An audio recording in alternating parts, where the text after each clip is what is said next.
নমস্কাৰ। আজি এটা নতুন ভিডিঅ'ৰ সৈতে আপোনালোক সকলোকে স্বাগতম জনাইছো। আজি আমি আলোচনা কৰিম যে নিউমোলজিত যেটো কোৱা হয় পাৰ্সোনালিটি নাম্বাৰ আৰু ডেষ্টিনি নাম্বাৰ হেতুনো আসলতে কেনেকৈ উলিওৱা হয় আৰু আপোনাৰনো কেনেকৈ জানিব যে আপোনাৰ পাৰ্সোনালিটি নাম্বাৰ আৰু ডেষ্টিনি নাম্বাৰ কোনটো হয়। ঠিক আছে, প্ৰথম আলোচনা কৰো পাৰ্সোনালিটি নাম্বাৰৰ কথা। আপোনালোকৰ ডেট অফ বাৰ্থ যেটো যিদিনাখন আপোনাৰ জন্ম হৈছে সেই তাৰিখটোৰ পৰাই আপুনি একচুয়ালি পাৰ্সোনালিটি নাম্বাৰটো গম পাব। যদি আপোনাৰ ধৰক জন্ম হৈছে 1-10-19 বা 28 তাৰিখে আপোনাৰ পাৰ্সোনালিটি হ'ব 1। আপুনি 1 তাৰিখটোতো বুজিয়ে পাইছে 0-1 হলে 1 হ'ব আৰু যদি 10 হয় তাতো সিঙ্গল ডিজিটলে নিলে হেতু 1 হ'ব। 19কো যদি আমি প্লাস কৰো তেতিয়াও আমি একেই পাম।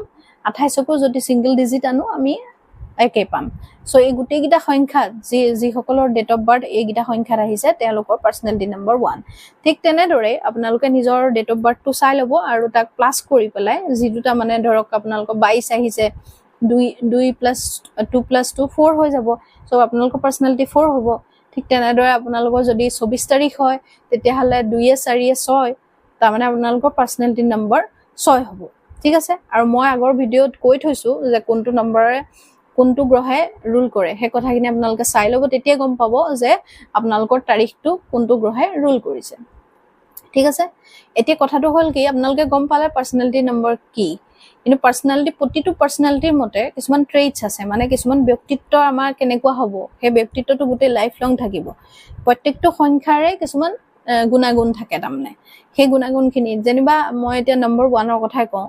নম্বৰ 1টো হৈছে সূৰ্যৰ নম্বৰ, নহয় জানো?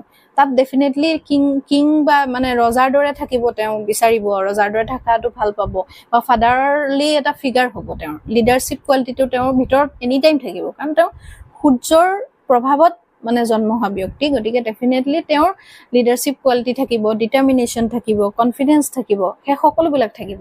ঠিক তেনেদৰে প্ৰত্যেকটো পাৰ্সোনালিটি নম্বৰৰে বেলেগ বেলেগ ট্ৰেইট আছে যিবোৰ আমি আগলৈ আলোচনা কৰিম। ঠিক আছে, আপোনালোকৰ আইডিয়াটো হৈ গ'ল যে পাৰ্সোনালিটি নম্বৰ কেনেকৈ আমি উলিয়াম।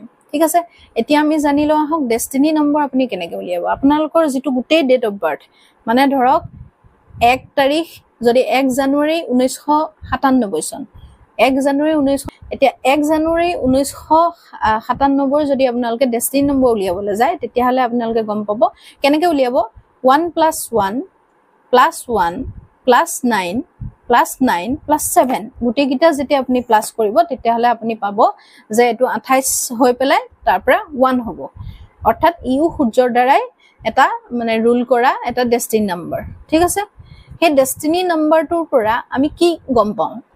ডেষ্টিনি নাম্বাৰটো আপুনি উলিয়াবলৈ শিকি গ'ল যে গোটেই ডেট অফ বাৰ্থটো প্লাস কৰিলে তাৰ পৰা ওলালে হেতুৰ পৰা আমি কি গম পাওঁ। তাত ডেফিনেটলি তাতো সেই গুণাগুণখিনি থাকিবই, যিখিনি গুণাগুণ আমি এতিয়া অলপ আগতে আলোচনা কৰিলো। পাৰ্সোনালিটি নম্বৰ 1ৰ ক্ষেত্ৰত যিখিনি গুণাগুণ থাকে সেইখিনিও ডেষ্টিনিৰ ক্ষেত্ৰত আহিব। কিন্তু ডিফাৰেন্সটো কি হ'ব যে এই ডেষ্টিনিটোৱে ডিসাইড কৰিব যে আপোনাৰ কেৰিয়াৰটো কোনটো দিশত আপুনি লৈ যোৱাটো উচিত।